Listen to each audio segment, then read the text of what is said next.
Ooh. Yeah, Started the recording by banging my mic stand. That was very professional. Yeah. So, Bleeding Holograms. With my energy drink. We were just discussing the incredible sound quality from his microphone, and I want to know how to emulate that. So you run it through Ableton. Yeah, or you just run it through a DAW with a thing called Voice Meter. A DAW. Well, why don't you tell the folks at home what a DAW is? It's basically just a digital audio workstation. So any software like Pro Tools or any of that kind of stuff, I use Ableton Audacity. Live. My favorite, Audacity. Audacity. I don't think you can do it through Audacity. You would have to get something that allows virtual inserts. What about? But it allows you to run it through the software, and then you can compress and EQ it. There's like I've got a really bog standard mic here. It's like €100 SM58, but I have it processed in a way that makes it sound a bit better than it should. So you've got one input going into your laptop, though, right? Is that right, or do you have a whole separate?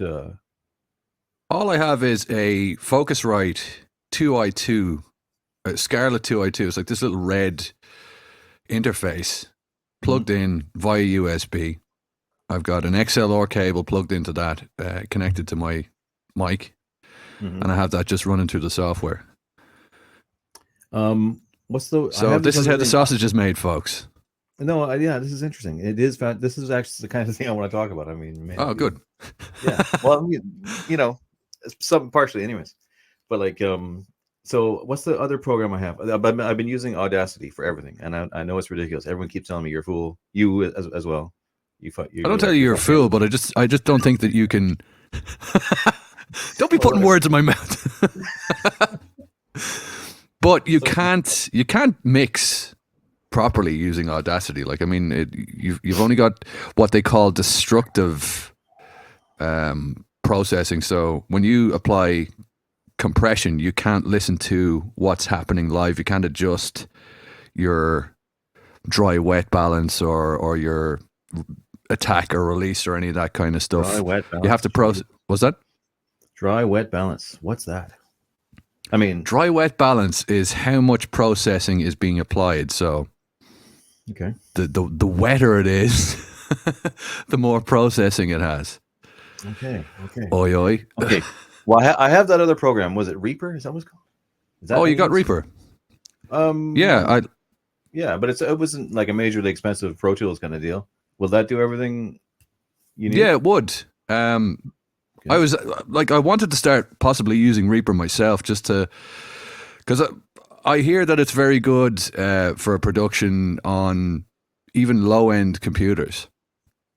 Okay. So it doesn't really use too many resources like RAM or processing power and stuff like that. So and it's cheap. So anybody listening to this, you can hear the quality and the timbre in his voice through his microphone, through his EQ, through his Ableton. So this is, I mean, it is remarkable. It sounds excellent. And I must get something like that going, even if I have a shitty workshed camera, otherwise, kind of shabby on the fly deal going on. I wouldn't like, there's no problem. I do like to have good sound. And even for my recording stuff, I'd like to figure all this stuff out more and more. It's such a universe of pain, though. All this learning the ins and outs of mixing and recording, like as if I don't have enough to do. Now I have to go into like this kind of shit. I don't know. It's going to take up so much more time. Like, but it has to be done. Like, because I've been recording music lately. You're always recording music. You're a great musician. I was recently up your place. You sang ballads to me. You sang "It's So Easy." And other favorites. I serenaded him out in the side garden. It was very romantic altogether. No, he's a very good musician. Very good. And you were telling me about your past career as a, I guess, professional musician and all the rest of it. Was very interesting. I don't know maybe. I don't know if you want to talk about that, but no, it's not really a sore point. So, I mean, I just mean like you don't want to be, with your nefarious. I mean, there's nothing overly nefarious, and you're fully presented here with your face. I'm so used to people being covert and stuff about their past. You don't want to ask them about their past, but you don't give a shit. Yeah. No, it's I mean, I used to play years ago in a rock band. sort of grunge type outfit called Jameson Green. And yeah, but we, like many bands, didn't make it. Well, you kind of. I mean, it didn't put me off playing music. Actually, what? Well, you got those good recordings. You got a couple professional CDs. I mean, that's. Yeah, I mean, they weren't bad recordings, but they never saw the light of day. They're on like a private SoundCloud, which shall remain so. Why are you don't feel? Why would you not put it on Bandcamp or something? Yeah, it's just not really bothered. It's sort of, it's a chapter of my life that's finished. Not music in general, but just that music, that particular band. Mm-hmm. You know, I don't hold any ill will to any of the guys. Actually, they're all really nice people. But yeah, I suppose what I do these days. I don't want any negative attention brought to them. By association, right. Seeing as I'm so notorious and no, I'm not really. Evil. Such an evil. Yeah, absolutely wicked. I should have one of those twirly mustaches. Actually, I should start doing that thing. Tally, old chap. You may as well fully become the character you want to be, tying women to the railroad tracks. But do you not have ambitions to record new music? I mean, music is a big part of your life and sound. Do I not have any what? Ambitions to record new tunes? I mean, I know you record these kind of what do you call it? Ironic political type tunes, or like would you not shit posts? Make another like yeah? Can I say that? Do you not have an album of personal music in you? You like to record as well, or what? Well, recently I kind of got the itch to record music again. It was quite a while. I was just doing the podcast thing and, not recording music, being very lazy actually in that regard. But I had a visitor over recently enough and we were like jamming together and we recorded like one or two kind of shitposty things. And I was like, that was kind of fun. This is a visitor I met recently. You mean that visitor? Yes? Yes. Oh, right. Okay.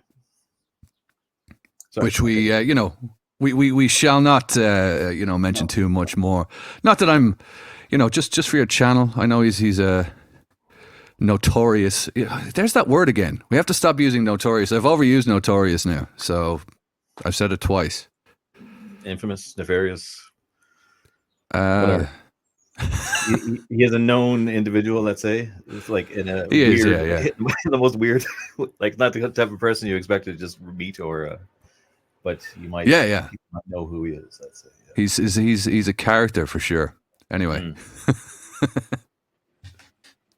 yeah, it's for is this isn't going out live? This is just a recording, isn't it? No, yeah, this is just. Oh, grand. Okay, no. I mean, I'm not worried about what's being said. It's just that it's early in the morning, and I'm still getting caffeinated. I had a coffee, but I still need a Lucozade alert because I don't really get going in the morning too easily.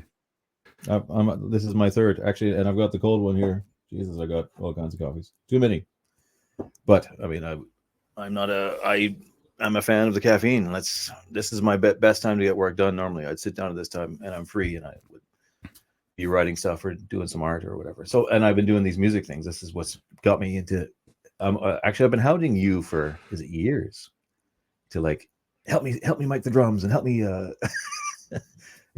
help me with the sound thing. What am I doing? How do I do it? Micing drums is what it's hell quite the task. You need I mean you just need several microphones to do that. Although I saw this guy Eloy Casagrande.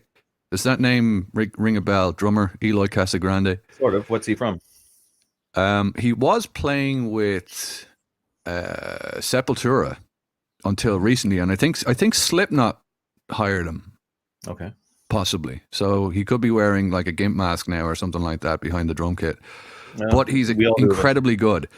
Right. Life goals. Just wear a gimp mask behind a drum kit. Like. Oh yeah.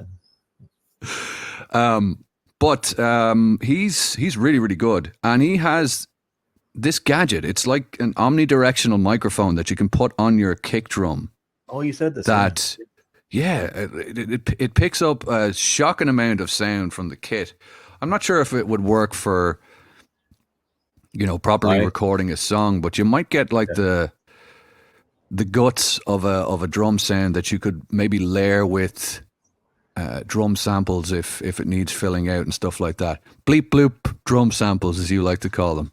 So it's a single microphone that you put on the, like, it's probably, you probably have to pay fucking 5,000 euro for it or something, or more. I would imagine it's a pretty penny, all right. Yeah, it's quite the gadget. Right. But I've seen him record a couple of videos using this thing, and it's quite impressive how it works. It'd be really good for demos and stuff. Yeah, I kind of like a bit of a raw sound on the drums. I know that's why I say about bleep bloop. I would like to have a more professional sound than I get, but I do like it to have a bit of rawness. So these shitty like Audacity files that I've been sending you, like, it's mostly for this video game thing. So it would be nice to have the quality as good as I can. But like, so when you hear them, you can tell right away, okay, this is Audacity. The wet dry is all fucked up. This is all fucked. Or what? Like, no, it's more that it's not EQ'd and stuff like that. So the low end can sound muddy and stuff like that if you don't scoop out like the sort of around 200 hertz is where it gets a bit muddy, and then you get these boxy frequencies around 400, 500 hertz that you kind of need to notch out a little bit too. The fact that you have a language to describe these things that I only vaguely kind of were sensing, like in like an abstract peripheral of my mind, and here you are presenting it in these words, is amazing. The scientific language of the audio, what do you call it? Audio design, audio producer, or whatever. You learned all this stuff on your own, right? I mean, people spend a lot of money to go to school to learn this shit, right? Don't they? Yeah, I learned most of it on my own. I did a couple of years in college. Did you? Just to get the piece of paper, but I'd already learned a fair bit at that point. So doing the classes, it was only really the kind of research stuff that was a pain in the ass for me, because I just wanted to record music. I didn't want to write essays for communication class or whatever the fuck. Like, it's like I know how to type an email. What the fuck are you talking about? I just want to make music. Why else would you do it? Yeah, I want to record some music, and I need no shit. Of all the other retarded reasons, I want to write fucking essays about sound design or something. Yeah, fuck that. Yeah, I remember there was actually an essay that we had to write about globalization. Oh Jesus, of course. What is this globalization in the music industry? It's like, well, I suppose they're tangentially related, but we won't go into that. This isn't the stream. Well, tangentially, only that any course anywhere you got to take, they'll squeeze something like that in, I guess. How long ago was this? Was this during or after your band career? This is actually after the band. Okay.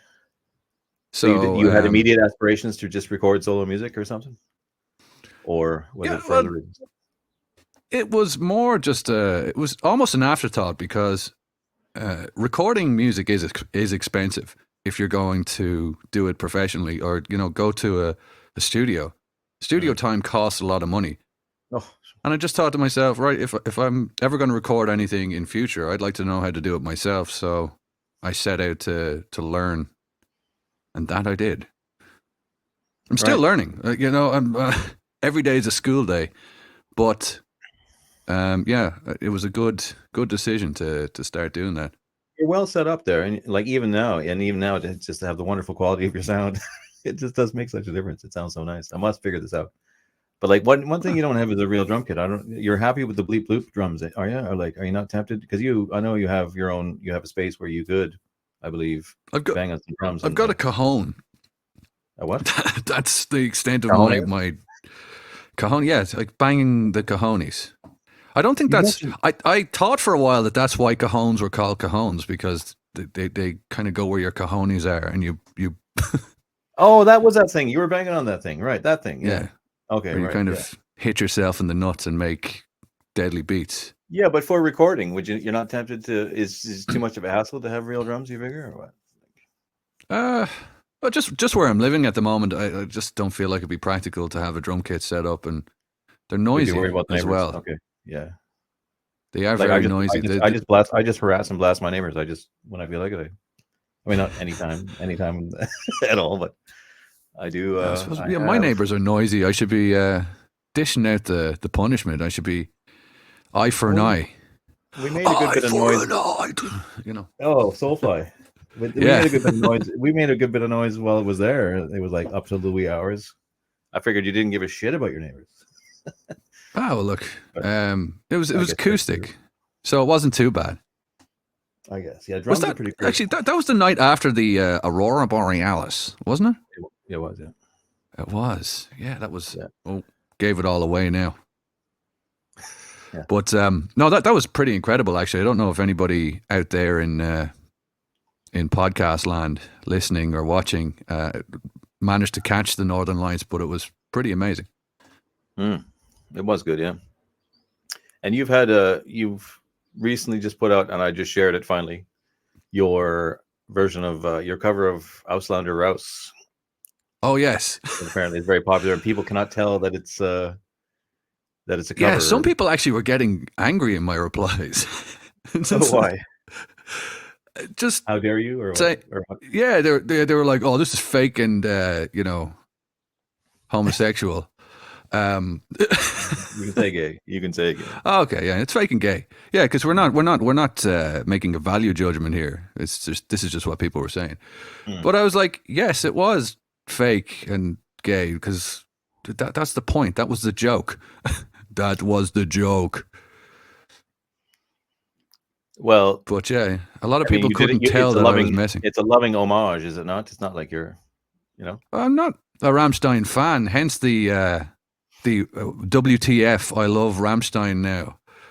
It's kind of more making fun of them.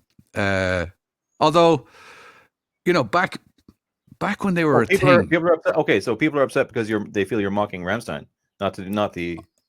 I don't even know. Like some people were saying, "Oh yeah, they, have big prosthetic penises that shoot, spooge all over the crowd, and that's disgusting, and they're degenerate." And I'm like, yes, I know. This is why I made a song of them saying Auslander Rouse, because they would never ever say that.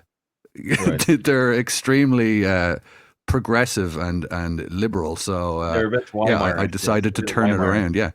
Weimarish and Homo. Yeah, I was never a huge fan of them either. They were really big in, what was it, the 90s? End of the 90s? Is that how long ago that was? Yeah, the early aughts as well. I did have an album of theirs like back when I was like a teenager. When did Mutter come out? Like 2001 or something? Is that their album? I don't even know. I never got it. I remember hearing it. I'm going to have to do a little bit of digging. So Mutter, Rammstein, here's me making the sausage live on air again. When did that come out? Let's have a look. The only one of theirs, the only thing they ever 2001. Did, that was a good guess. Okay, right. The only thing of theirs I ever saw or heard that I kind of liked was, and I'm sure it's hard to find or forbidden now or something, or maybe it was because it was probably being ironic. Although you could take it in a totally unironic way. It was, I don't even know the song. I was never that into their music, but there's a video about sort of a pseudo-fascistic ant colony. Have you seen this? I think it's like an animation. Maybe. Oh yeah, Links 234, isn't it? I don't remember the name or anything. Is that what it was? Yeah, amazing little video, like cool kind of. Yeah, concept. I think that was the video for Links 234, which, funny enough, I sampled the marching sound from. Oh right. So in my Auslander Rouse rendition, I sampled the marching sound from Links 234, and the live footage that I used to put it over was them playing Links 234 live, because it's around the same tempo as my Auslander Rouse one, so it synced up kind of well. So when you're making that, when you put that together, how much of it is sampling, and how much did you have to play and do yourself? Guitar and bass. I did. Now the guitars, I just used my 8-string. For the bass, I did something interesting. Your Steve Vai 8-string, right? Steve Vai? Does he play 8 strings? 8 or 9. Steve Vai is more of a 7-string guy, I thought. I didn't think he went all the way to 8. I'm pretty sure he was famous for playing an 8 or 9 string guitar or something like that.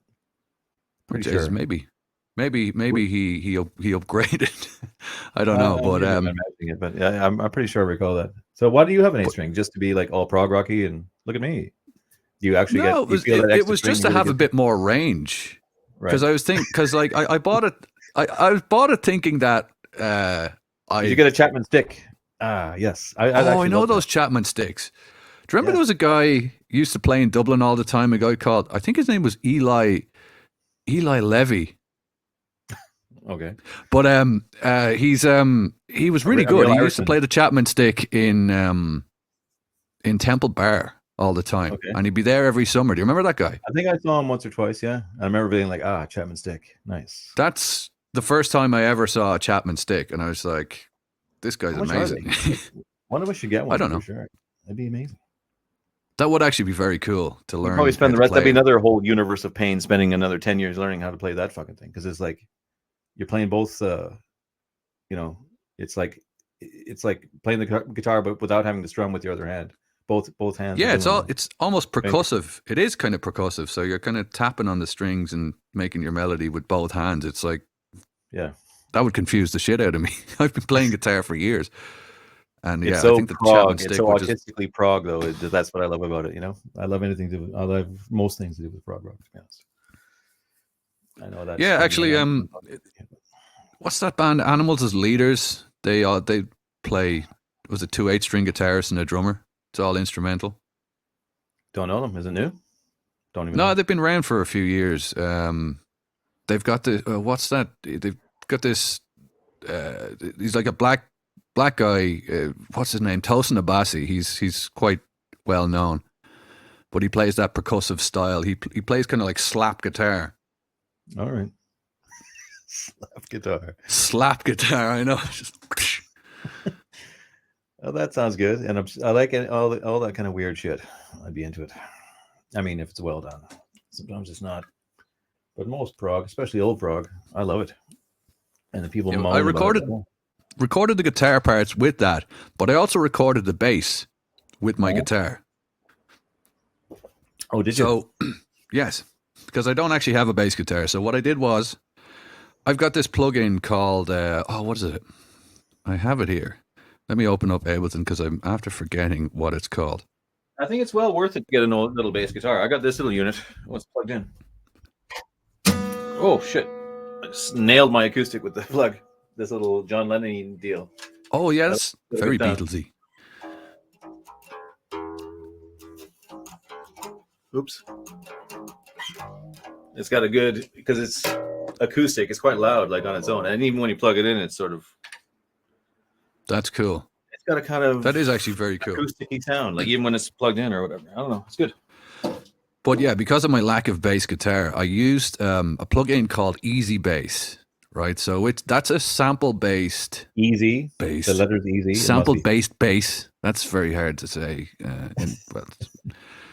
The caffeine's kicking in, so it's getting less hard to say. But what you can do with that is you can record a bass line on your guitar, and it uses an algorithm it detects how hard you're hitting the string, whether it's a downstroke or an upstroke. It can actually tell this, and what it does is it converts it to MIDI, and then uses samples. Like there's thousands of samples, bass samples within the library, and it applies them with the correct velocity and attack and all that kind of stuff, and turns you could use an acoustic guitar and just record it, and it would convert it to MIDI, and you can make bass lines with it. It's very, very handy. So it's a bit of studio magic.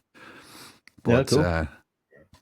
And the drum kits, I just used, your bleep bloop sample drum kits. Well, you do get a good sound. You do get a good sound. But like you said, like you were telling me when I was over there, it's funny. You have to go back in and make it sound natural by adding mistakes, right? You said yes. What you do is you add a bit of artificial swing. So like maybe every second hi-hat hit, maybe just like throw it slightly off the grid or whatever. Off the grid. Why don't you tell me if you're such a patriot? I'm living off the grid.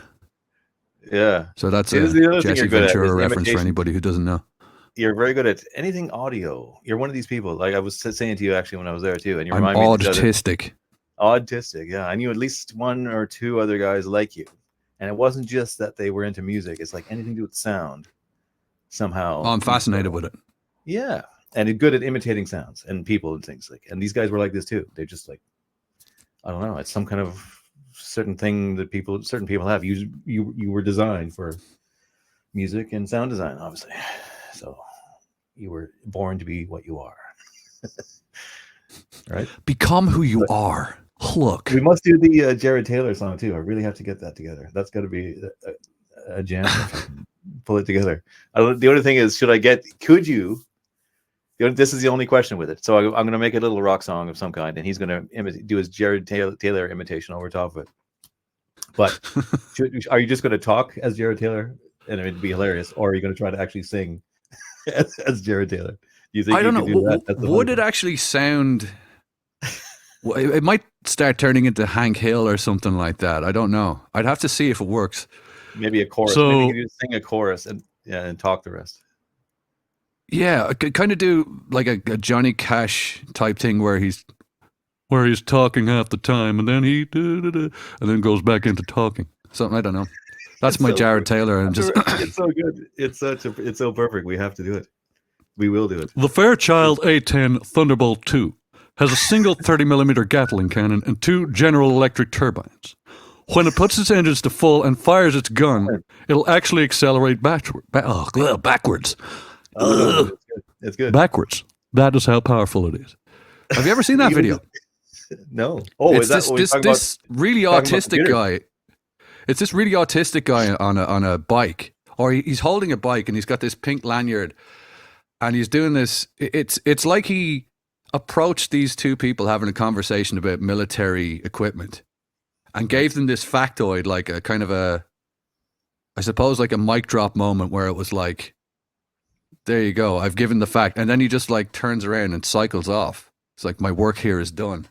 For what? I don't know if an ad or something. What's that? No, it's I can forward you the video. It would be awkward. It would be awkward to play on this probably, but okay, we won't bother with that. Just for context. It's okay. But have you seen him being interviewed about computers on TV before he was talking about racism? Who? He's on some talk show. Jared Taylor. Yeah. He's talking about the new Windows operating system. Yeah. There he is. Well, you can do your spreadsheets on this. It's absolutely fantastic. Yeah. You can even write in white. We will do this. Shit, I'm going to get to work on this, actually, almost right. And I won't use Audacity. You'll be so happy with it. Well, the only reason I know Audacity, and I got away with what I did so far. But I have the fucking Reaper. There's no reason not to learn. I just don't want to every step of the way, we're talking about how much work goes into every little bit of this to do these things properly. And you learn to try to avoid having to upscale your work, so I have to learn Reaper then. I'm sure it's probably not that hard or much different. There would be a wealth of information that, like, you were saying it's a world of pain or a universe of pain. Yeah. Well, it is. It's fucking, there's always like, but it's a universe of pain with loads of tutorials. So it's not so bad. Yeah, I know. Time is an issue though. But like, I should be able to take all my audio very recordings. Busy man, in fairness. And all the recordings I did in Audacity, will they still be usable in Reaper? Will it translate up, or are they sort of compromised for having been recorded in Audacity?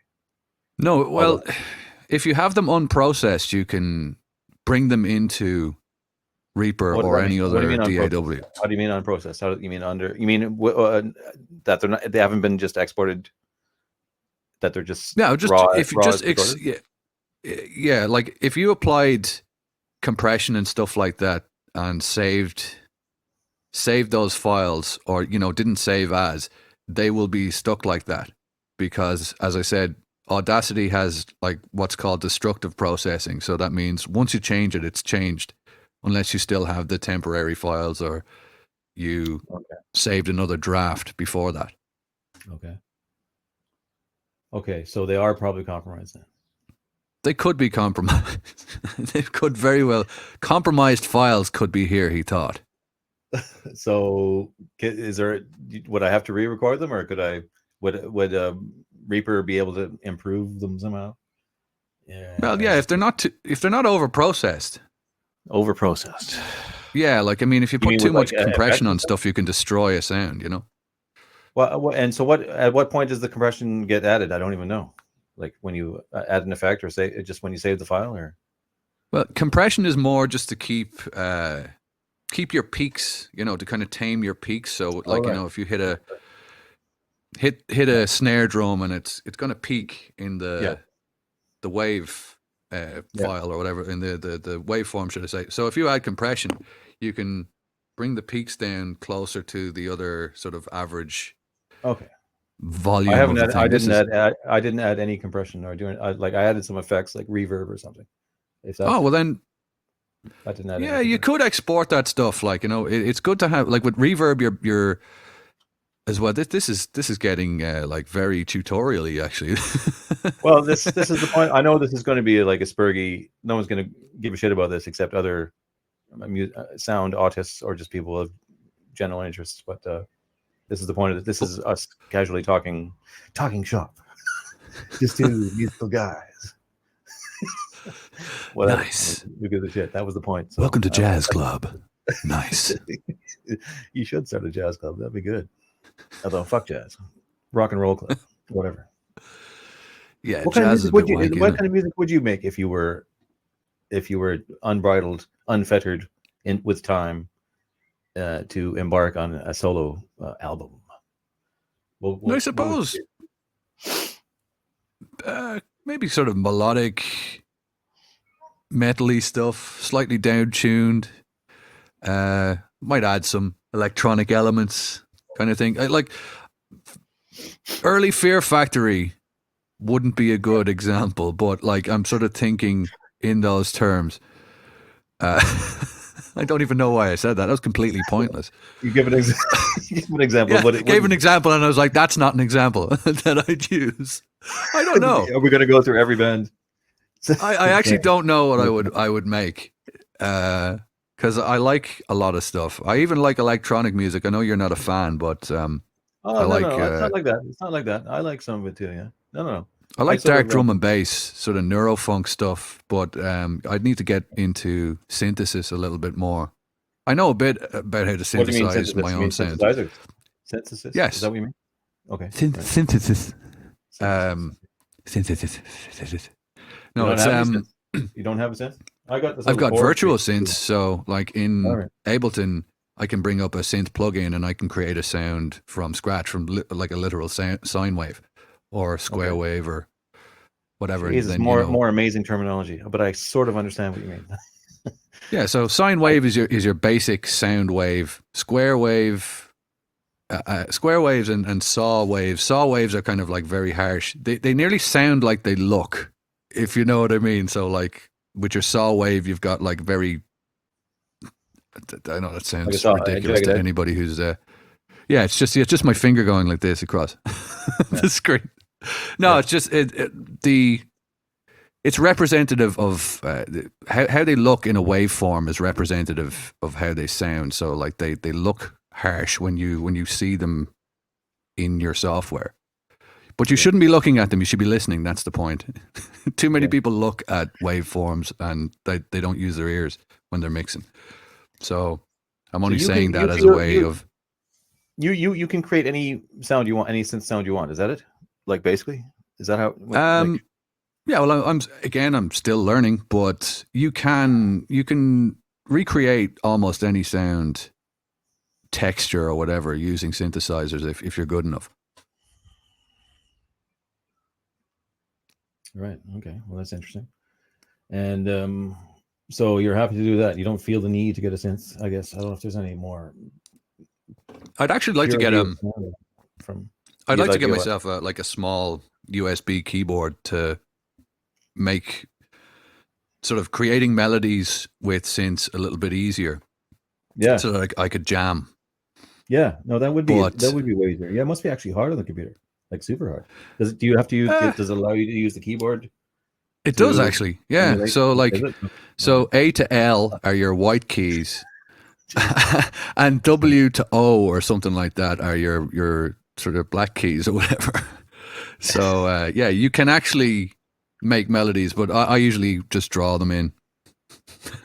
I just draw them in because it's too much of a pain in the arse to use the actual keyboard. Really? Yeah. So funny. like for that Auslander Rouse one, I just drew in the melody, like put the click track on and just drew the melody in and dialed in the sound. I don't even know what that means. Here, explain what that means, and I'll be right back because my 3 coffees have run through me. I'm going to run out and have a quick slash, as they say. But I can hear you outside the door, right? Oh my God, I'm filibustering. Tell us how you draw it. Okay. So in your digital audio workstation, you will have a setup where you can insert a couple of bars of MIDI. So this is like what you would use for your bleep bloop fake instruments, shall we say. So any kind of sampled pianos or whatever, you can draw the notes in. So even if you're not an accomplished musician, not even suggesting that I'm one, but even if you aren't one, you can draw the melodies in until they sound right. Apparently, that guy, Deadmau5, what's his name? Joel Zimmerman. He doesn't know any musical theory or stuff like that, so he just draws it all in. And he's made a lot of money doing his bleep bloop music. So I lied. Obviously, I couldn't hear a word of it, so it'll forever remain a mystery to me how you fucking draw a keyboard on the keyboard. No, I was just explaining to the folks at home there how even if you're not an accomplished or technically good musician, you can draw in the notes and have the sound cue playing, and then when you hit the right note, you can leave it there. You can add length to it. You can shorten it. You can change the velocity, which means how hard it sounds when it's coming in. It's quite good. So you can hear it as you play it, so you know what you're doing. Is that it? Yeah. So as you're drawing it in, you can have the note playing back in real time, so that you can adjust it until it's at the right note. So you can make it sound like you're a really good keyboard player, even if you've never even used one. So you've got all this equipment, but the only thing you really need is your 8-string guitar. You can turn that into a bass. Yeah, 8-string guitar and microphone for vocals, And you've only got like mine. This thing was only, maybe it was 150. This wasn't expensive either, but it's done me good for a good few years. What is it even? Was that a Zoom? Is it the T-Bone something? I can't remember. I bought it so long ago. I don't know, some kind of condenser mic. Anyways, yeah, I think it was like 150. So it's not amazing, but I mean, probably I could do better, I guess. No, your voice seems to sound grand. Does it? Yeah. Yeah, it's been going for I don't know how many years.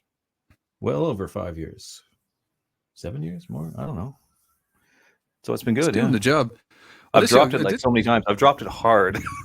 And it's all dented and stuff. But yeah, these 58s, they can take some amount of abuse. Actually, I could be wrong when I say this, but I think everybody's favorite Irish musician, Bono, uses one of these. The way your head just went, the Bono, fuck that guy. Well, I'm sure they could detect. I'm sure they detected the sarcasm. Who's your favorite Irish musician or band? Tell me. They're from all of history. I guess there's. Does it count that they're Northern Irish? I guess that they're from Larne. Was it or near Larne, Ballyclare? Therapy. Remember Therapy with a question mark? With the question mark on their name. Yeah. Yeah, man. I love them, man. I've seen them live loads of times. Really? Yeah. They were like proto thrash, even like way back. Trouble Gum and Infernal Love got a lot of plays in my CD player back in the day. Yeah, well, we heard about it in Canada, and I remember seeing Therapy. Okay, yeah, I remember that. Yeah, pretty good. They were Yeah, good. Andy Cairns is actually quite a nice guy as well. I met him once Did you? in Belfast. Nice fella. What did he say to you? Hello. He was doing a DJ set in Lavery's. Oh, which is metal, obviously. Yeah. It was kind of it's kind of like alt rock and stuff like that he was playing, but I spoke to him briefly afterwards, and he was a just friendly guy. Just kind of talking. Did you tell him they were your favorite Irish band of all time?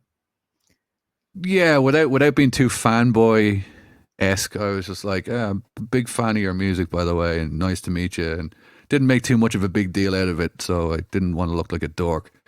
You know, there's an Irish metal band, possibly also from the north. I think I was telling you this at your house when I was drunk, though. Was it you or somebody else? Who really incredibly inspired the first Kill 'Em All album, and actually their sound is almost identical, and the way he sings and everything is identical. Oh, and there's a track. Might have been one of the other lads you were saying it too. Hit the Lights is an absolute ripoff of a song by this Irish metal band that almost nobody knows about. And I can't remember their name, sadly, at the moment. They'll remain in obscurity for one more day. Bull on Solace. No, it's not really. It's like that'd be just Hit the Light. It's like an 80s metal name of some kind. It's like, whatever, Power Sword, whatever. I don't know I can't remember what it's called. Pork Sword. But, yeah, it's like an obscure band. The exact sound of Kill 'Em All is really borrowed from this other band. I believe they mentioned it or referenced it once, Metallica, that they borrowed from them, the way he's singing and everything. But they have a song that is exactly like Hit the Lights. Like that, Hit the Lights is a bit of a ripoff from this Irish band. But I like some of the older. Do you like Horslips and guys like that? Like those are good bands, like kind of more proggy. Yeah, actually, some of their stuff is like really like I wouldn't be mad familiar with it, but one of my friends who comes down here regularly now, he'd often put on Rory Gallagher and Horslips and stuff like that while he's here. So I'd be familiar with the sound, all right, but I wouldn't be able to name any of the stuff. There's some kind of Rory Fest just went on up in the north, didn't it? On over the weekend, a bunch of my buddies are up there. Did they do that in Donegal or something like that? Where did they do the Rory Gallagher Fest? I think it's Donegal. Is it? Yeah, a whole bunch of them went up there. Yeah. So and there's pictures of them with like these other famous guys. Who was it? Not someone associated with Rory Gallagher. There must be like all different bands up there, I guess. I don't know, but it looks pretty cool. Yeah, I'd love to go up there sometime. Actually, I'd say it'd be good crack. There was he was good too. Where I lived, there was a bit of a flag kill going on there last weekend, which was fun. Oh yeah, and you get out and play or what? I went down to the local actually, and I was a few jars in, let's say, and there was like a young trad band playing their thing, and they were recording and everything down in the local pub, and I got this notion on me. I was like, shit, they're really good, but they don't have enough percussion. And I ran down to the house and I grabbed the cajon and I just gate crashed their gig. This fucking drunk dickhead. But I actually played well because I saw footage of myself playing the next day, and I was like, oh, so I actually was able to keep up grand. It's the one thing that I can do like competently when I've had a few drinks is play music, because it's kind of nearly muscle memory at this point. You are very good, and you were pretty loaded at your place. You were playing me all kinds of songs, all the Guns N' Roses and the Alice in Chains. I was loaded like a freight train. Flying like an aeroplane. Oh, you were good. You remembered all the parts. I could tell you hadn't played, like, because I was even hitting you with requests. Play whatever. I don't remember what I asked you to play, but like, and you sort of, if you didn't quite remember it, you'd very quickly feel your way through it, so you could tell that you were like a proper music. You had at one point. I'm at the stage now where if I can hear the melody in my head and it's not too widdly wanky, I can. There's a term. I can translate. You hit me with some terminology that I've been loving because I widdly wanky music. Well, I know what you mean. Yeah, I know what you mean. Winla.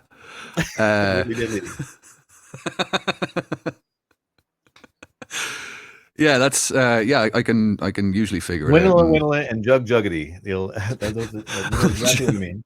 You know. I suppose that's where the word gent comes from. You probably hate that kind of music. Which? Gent, DJENT, but it comes from the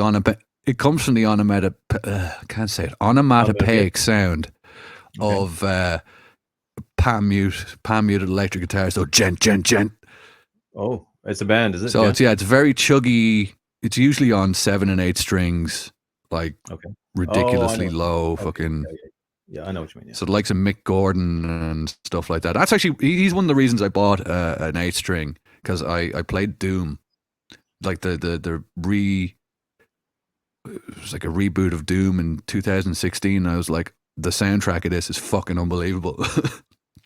And it's like a mix of him using the 8 string guitar mixed with like very harsh synth sounds and just heavy drums and stuff like. And I was like, I'd love to be able to make sounds like that. So I got it so it would be an option. This is why I said I wanted more range. So like I could hit like a low F, or even tune it down more and have like a low D below my tuned down guitar as it is. So like you have normally with your 6 strings you have like your E string to E string, but then on a 7 and 8 string you have like a low B and then a low F sharp below that.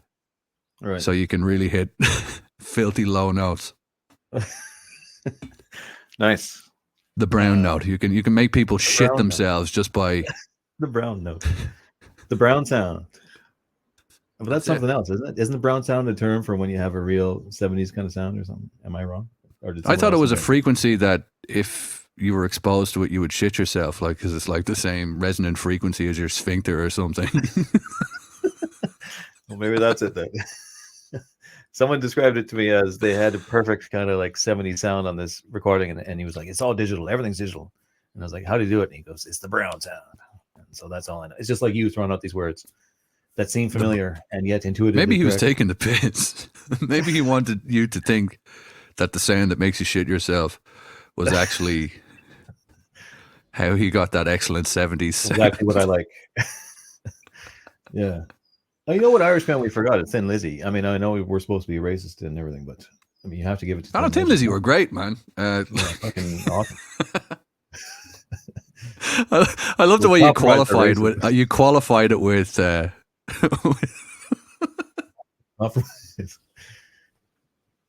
mean, really, one of the best. You have to put him right up there, No? Oh, yeah. Oh, class. Really good songwriter, great singer, great bassist, great performer. No criticism there. I say, aside from his racial handicap. I know. Yeah, bring up Jared. That's a joke. That's a joke, YouTube. I'm only joking. I love Phil Lynott. Don't worry. It's Lynott. It's not Lynott, actually. It's Lynott, isn't it? I've. I don't know. That was his mother's name, was it? What he didn't know his father at all. I don't think. Did he? Am I wrong? Who was? Well, his father was some like. Normally, that's the case, but yeah, it must be his mother's name, I guess. Philomena. Philomena is his mother. I met his mother years ago in Navan. Did you? No way. Yeah. And what did you say? Hey, I love Thin Lizzy. Where was she? Didn't say much to her. She was just in she was in the pub watching an old friend of mine do a Thin Lizzy tribute act. Was she live around your neck of the woods? Is it? Or no, but she knew. It was, remember that band? They were like a tribute band called Thin as Lizzy. I don't really, but it sounds like a tribute band. Yeah. Yeah. No, they were playing and she was in watching them, and I can't remember why she was there or whatever, but I think she knew one of the guitar players. I feel like there's like some majorly good Irish bands that for some reason I can't think of that I should be mentioning, but I know there's a few. Yeah, I'm probably missing them myself. I mean, I know I have a bunch, and I have no excuse at this point because it's 11 o'clock. I've had plenty of caffeine now, and I've started to wake up, as you can see with my manic eyes. I've got those. I can do the psycho eyes. Remember that chart of different eyes? That's what I feel like right now. Where like you can tell somebody's a psycho by how much whites of their eyes are. How much whites of their eyes are visible.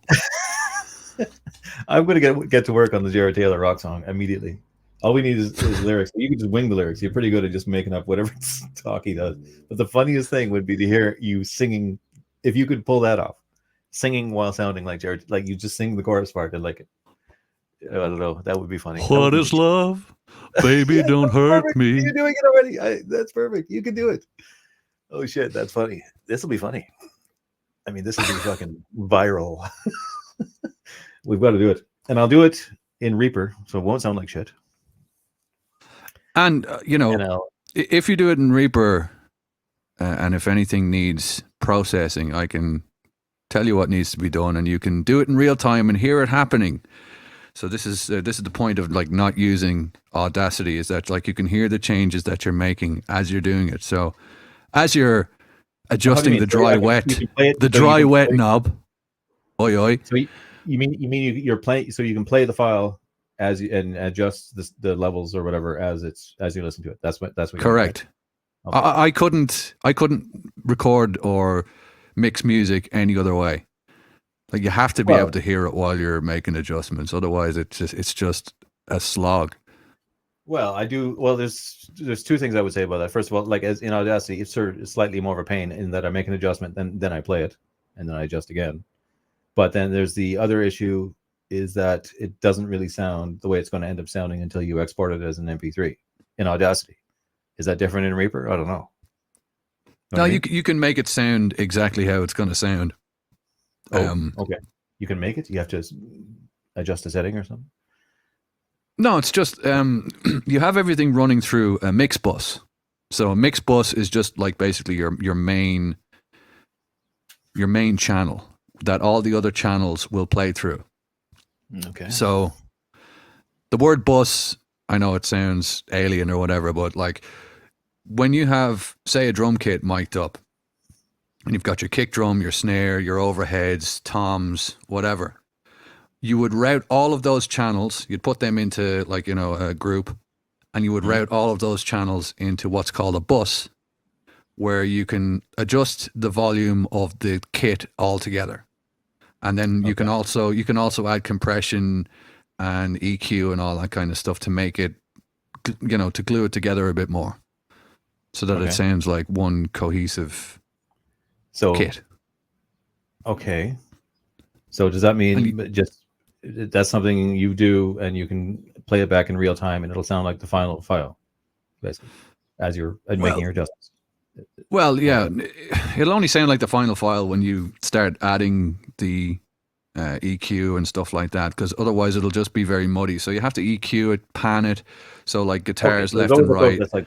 There's always a process like that. You can't actually just totally hear live and adjust live and have the final sound. You will have to do something else anyway. So that's all right. Yeah, well, there's some people that mix into.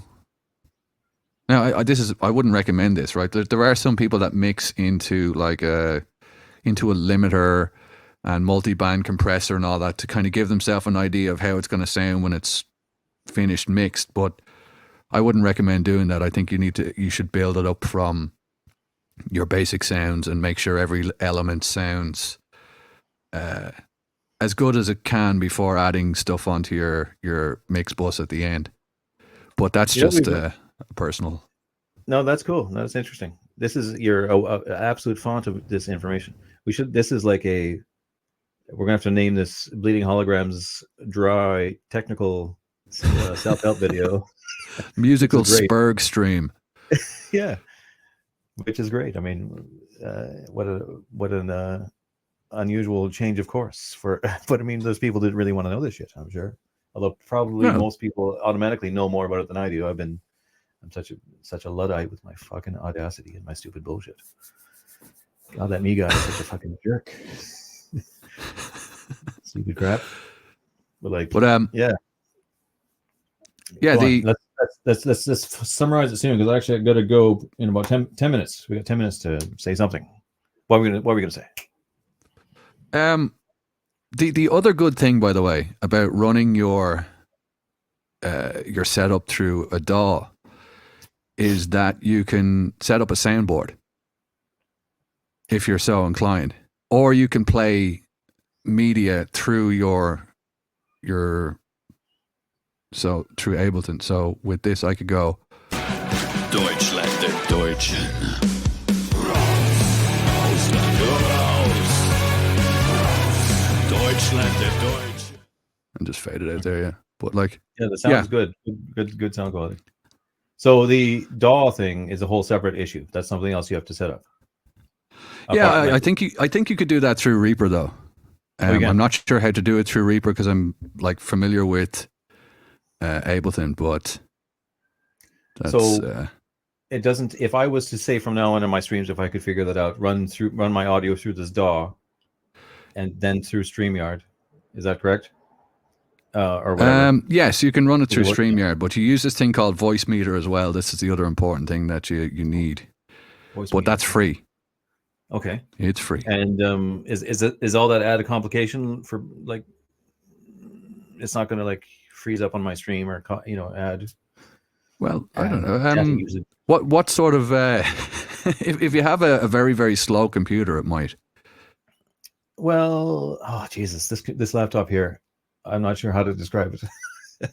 It's very old and a very hardy, excellent, top of the line Dell in its day. From like so's mine, but it's from like 2016. Yeah, and it's awesome, and I love it. But I had a bunch of games on it and stuff. So in some ways, it got when you do that, it's a bit slower than it was, but it seems to be pretty good. So I'd be willing to try. What is it? Is it an XPS 9550 or something? Is it one of those ones? I don't know. This I got another one inside, but this is the one I use for this stuff out here. Where's it?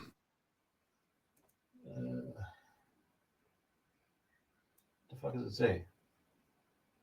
Waves Max? I don't know what the fuck it is. Who knows? It's old. It's actually older than 10 years. I think it's like, I don't know. It might be closer to 15, but it's fucking still kicking. And I had all kinds of games. It's got good sound.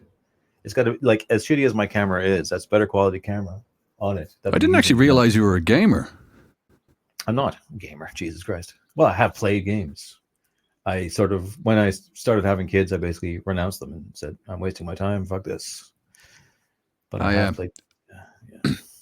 Devon Stack would say that as well a lot. I don't know if you're familiar with Devon Stack. He I've heard the name so much, and people have said, "Oh, you should talk to Devon Stack and know this," but like I don't know him that well. No, I don't know much. What does he do? He writes books. He has he goes by the name Black Pill, but he does these really interesting deep dives into Hollywood subversion and stuff like that. Very, very interesting streams. Right. I think he only goes on Odyssey now because obviously they're a bit too spicy for YouTube, but yeah, it's good stuff. And what about him? But yeah, he often decries video gaming because he says it's a colossal waste of time as well. And yeah, he used to play first person shooters a lot and laments having wasted so much time. But I don't know. I like video games, but like yeah, I've definitely cut down on how many or how much I would play these days. So yeah, it's enjoyable. I mean, there's no doubt about it. I used to like the strategy ones where you had to like build a little army and get your resources and all that shit. Or Command and Conquer and stuff. Yeah, or like even like I remember in the old days playing StarCraft 2 and all that shit. All those. Oh yeah, the Zerg Rush. Yeah, all that shit. Yeah, that kind of. Jesus Christ, that's taking me back. Or that, or the the Dungeons and Dragons style games like the what's the one? Oh. Baldur's Gate. All that shit. What was the one everyone was playing? That was one of the last ones I really got into. Dragon Age Origins. No.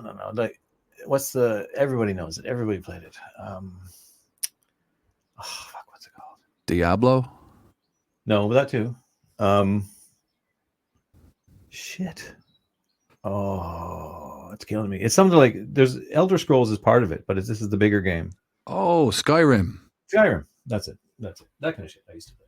Yeah, good stuff. But yeah, but then you invest all this time, and I'm really much better off and much happier not having it in my life. Now I have to worry about the kids. They're super into them, and I can see them wasting their time and being addicted to them. It's like, oh fuck. But you can't like. At first I thought like, could I just deny them video games and say no, you're not playing? Then you look like the big jerk. And all their pals you just make sure that they spend their time doing other things outdoors and stuff like that. Just balance. Oh, they do all that. Yeah, but you have to force that. I'm telling you, if they had their own choice, they would literally just they would sit there in their own filth playing fucking yes, they would. It's like fucking heroin. Call of Duty or whatever all day. It is. It's not good in a way. I know it's fun. I don't know. I'm kind of against. I just know that. If I was still making time for games, holy shit, I wouldn't be getting much done in terms of my hobbyist activity like this, or all the other shit, trying to make music and all that shit. Probably half that would go by the wayside. So it's good to have the free time, I think. But I'm not majorly opposed to. I understand the joy of it, and I don't bitch about it. But I do think it's kind of bad. I would agree with him, I think, about that. It's what Kaczynski would have called a surrogate activity, like in the most pure sense, I would say. Yeah, for sure. So what are you doing? What's going on now? I guess I should wrap it up. What should we say? We don't want to say. Oh yeah, we went off on a bit of a tangent there. Well, the whole thing was a tangent. I love just the dry technical explanation and all these. I mean, it's great in a way. I mean, I would love it. I would love to come across this and get to the know-how. But again, that's half the video is of me asking you specific questions about things I want to know. But, you should definitely get get your stuff running through a DAW though, because as well as processing the sound, you can, as I said, you can set up soundboards and shit like that. So fucking retard. Then we're gonna throw your toys in the trash. Yeah. Okay. Sorry. I don't know if just two random really sounds I just hit there. What's that? I would like to have that. I don't know if that sort of thing is really what I would do, but I would like to have the timbre of the quality of your sound and your voice is just excellent. Really remarkable. That's it for your NPR style high status podcasts. Yeah. This summer. That's it. Yeah. So I want that, and I want to be able to record this music properly and get it properly EQ'd and exported. Hopefully, I can salvage what I've done so far, because I still have 9 more tracks to do for this fucking video game. Which is my cool magnum dong.